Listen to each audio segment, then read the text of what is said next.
Yo, what's up guys? Welcome back. Next match, Cross-Banlist Cup, a big one.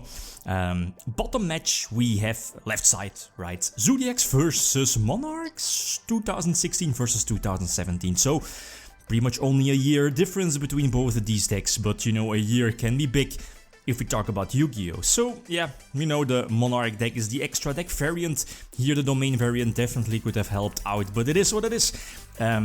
Tzolk'in variant, even though Tzolk'in has never been summoned due to, or at least thanks to quick draw, who knows, that might be the case today.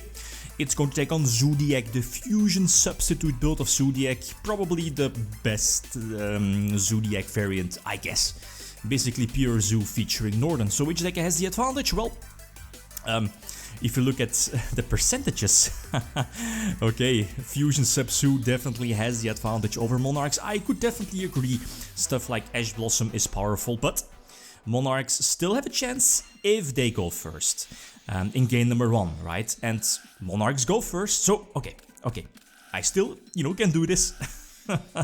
And I see triple Ether, okay, that's fine if Idea goes through, and luckily no Blossom, so okay, I'm still in the duel. If there was a Blossom, well, okay, Blossom would not have been the end of the world because of Stormfort and Ether, but again, long story short, I'm able to get off an Erebus thanks to Escalation, right?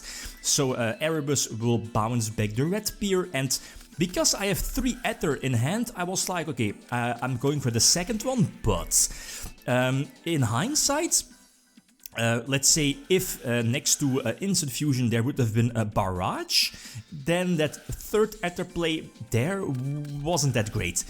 But again, the chances of that happening weren't that high, like, you know, a normal summon Zoodiac, a Barrage, and a Northern play. I mean, plus, of course, that normal summon Zoodiac monster being Red Pier, because again, Northern needs to reborn something, and then, you know, Northern itself can turn itself into Broad Bull and go from there. So, well, long story short, it didn't really matter too much. I go for the rank 5 Exceed play Kuras for the extra draws, but it's not going to matter too much. Frost Blast, oh, well, okay, Frost Blast, use Erebus Engrave to discard it, set itself up if it matters, but here in this case, it doesn't really matter too much. So an explosive first turn plus Ether, Erebus, Escalation play during your opponent's turn definitely seal the deal. Going second in game number 2, and that, oh, I definitely cited him, triple Maxi, double Veiler, and obviously I'm going to Maxi on the Invoker and hopefully get some beneficial pluses. Opening Kuras, that's not the greatest because, okay, Maxi gets negated, okay, that's fine. Well, it's not fine, but it's terrible. Because I definitely needed those draws, and you know, the fusion substitute variant of Zoodiac, the basic combo I guess nets you, what is it, 2-3 draws? I guess full combo is like 5 draws, 5 or 6, 5, yeah, depends. Yeah, depends if you have the instant fusion as well, right? You can just recycle your emeralds and use it multiple times. Fusion sub will also get you like 2 draws because it's at 2 twice in the main deck.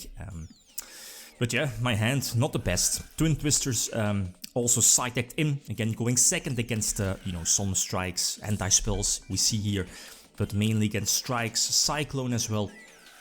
But the game is pretty much already over. The deck just got so many draws plus, and yeah, what I was about to say, is able to end on Dweller as well, plus the Emerald for next turn.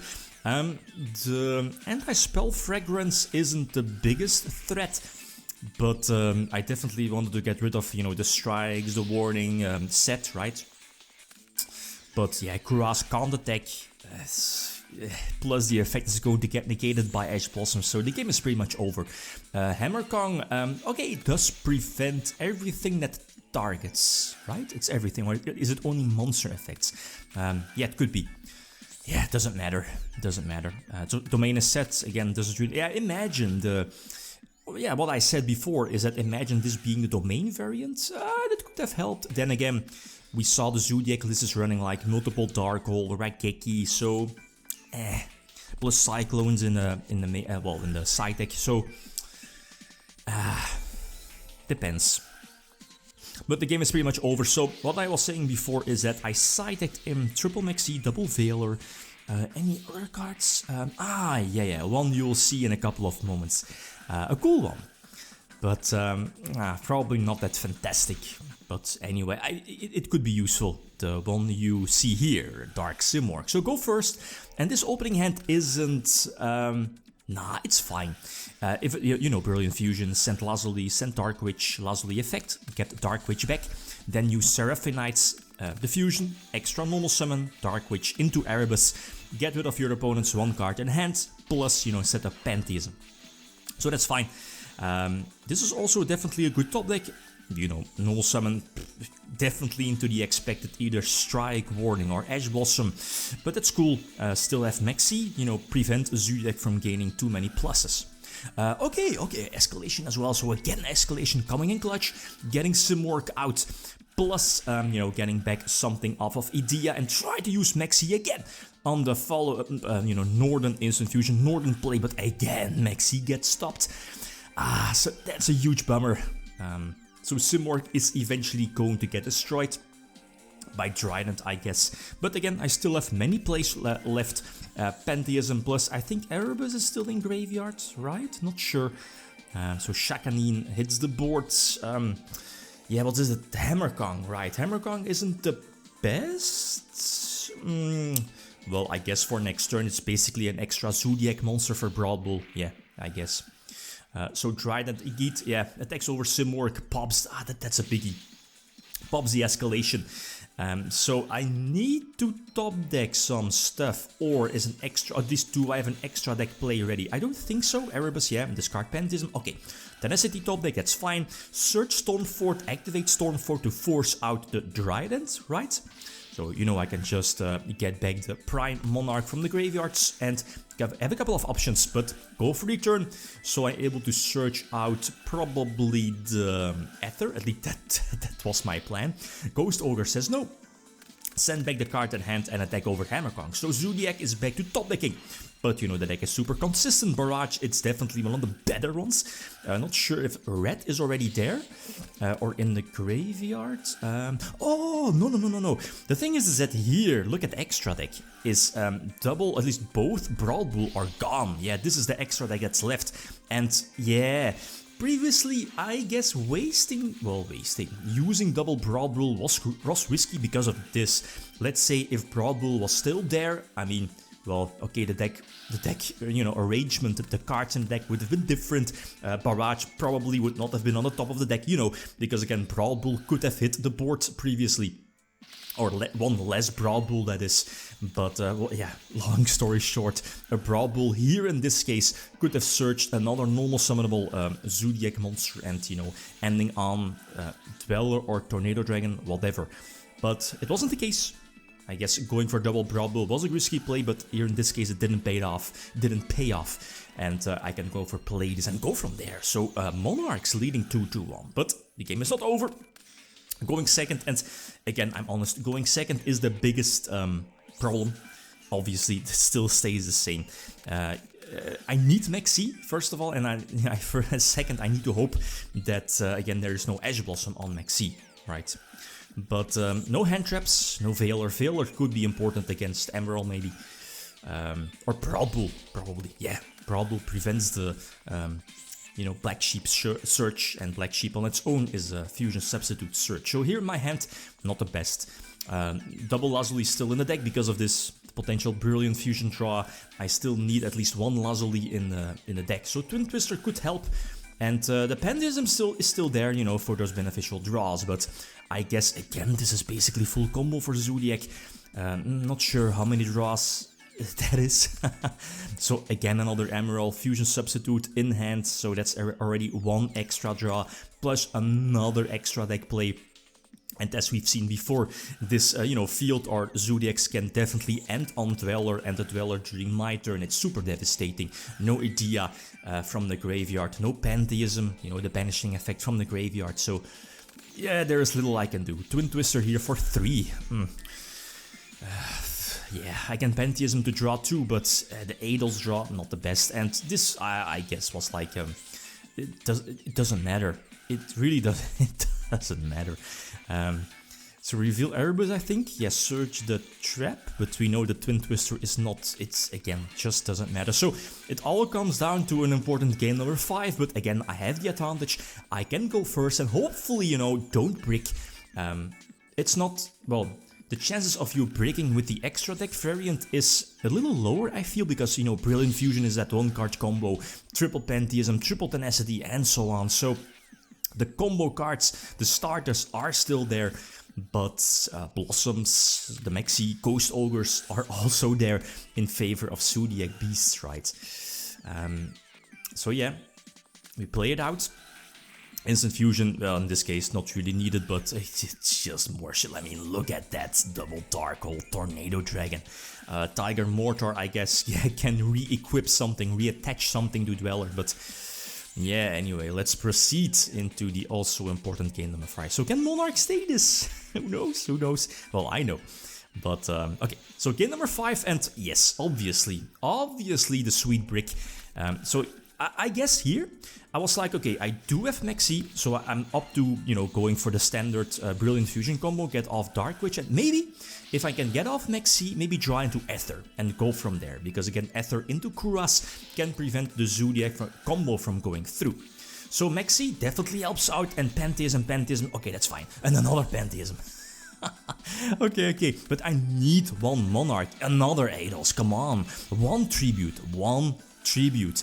The first Pantheism is getting negated by Ash Blossom, that's fine. Search, thin the deck, at least set up another Prime, hopefully draw a Tribute, quick draw. I was like, no. But then I was like, oh wait, I can discard Idea to get back another Pantheism, hopefully getting another 2 draws. But okay. Solkin, well, it's not Solkin, maybe Durandal could have hit the board as well for monster effect negations. Hopefully draw a Tribute and finally draw Ethers. Okay, so that's cool. There's a couple of options here, but I do go for Stormfort Ether play during my opponent's turn. Lose the Ether I just summoned because of the Whiptail, but again, all is fine. Idea is still on field, will get something back from my banished pile during my opponent's turn, plus the Ether Stormfort play is live, so we know the normal summonable monster is going to, you know, get tributed by the Ether. And I was like, please no Barrage, or Norden, or not sure if Norden is already played. Well, Instant Fusion, obviously Barrage hits the board, obviously, right? So okay, the game is still, you know, full intact, both decks are still able to win. Brawl Bull still live. Yeah, full combo, right? Okay, that's a problem. But again, okay, Stormfort in hand plus Erebus on field, which could, you know, be, it's probably eventually going to get destroyed. And Erebus in graveyard makes it so that I can, you know, use its effect again to get it back. So it's pretty much a safe or a guaranteed tribute monster during my turn. So again, basically Zoodiac's multiple draws, multiple combos. My hope is, you know, the deck is not going to draw into more warnings, more solemns, right? Well, I believe it's only running 1 warning, but more solemns. Erebus indeed getting destroyed. Ether on the field, draw Maxi, that's not the best. And here is, here is where I misclicked. I should have used Prime during my opponent's end phase, again threatening my opponent with, of course, the play display. And would the game have been different? Maybe. But here now we see double Ghost Ogre, and I think it would not have mattered, because Pleiades probably would have been destroyed by Ghost Ogre. If I used it, that is. Well, obviously Pleiades probably would not have hit, or at least would not have hit the board because of Trident, right? But again, we see now a Ghost Ogre is not used, or at least wasn't used during my turn, so I don't think it would have mattered. And here, this is so terrible, is I use Maxi, and I was like, double Veiler are still there, but obviously, again, was that Barrage again top decked? I think so. And obviously, you know, yeah, they should definitely accept the Maxi challenge, because I'm really low on you know, cards in deck, and I'm going to lose by this.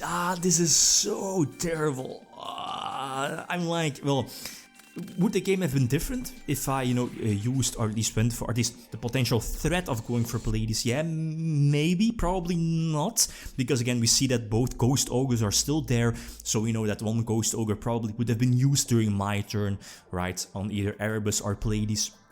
So, would it have mattered? Probably not, because again the Max C challenge, so... But, I mean, it's fine though, definitely a solid match, a long match. So let's, you know, close this one. Next matchup, you know, part again, we have Reasoning Gate Tech versus Grand Soil Psychics, iffy one. Okay, guys, that's it. Thanks for watching. Feel free to leave a comment or like if you enjoyed the video. Beat signing out. Peace.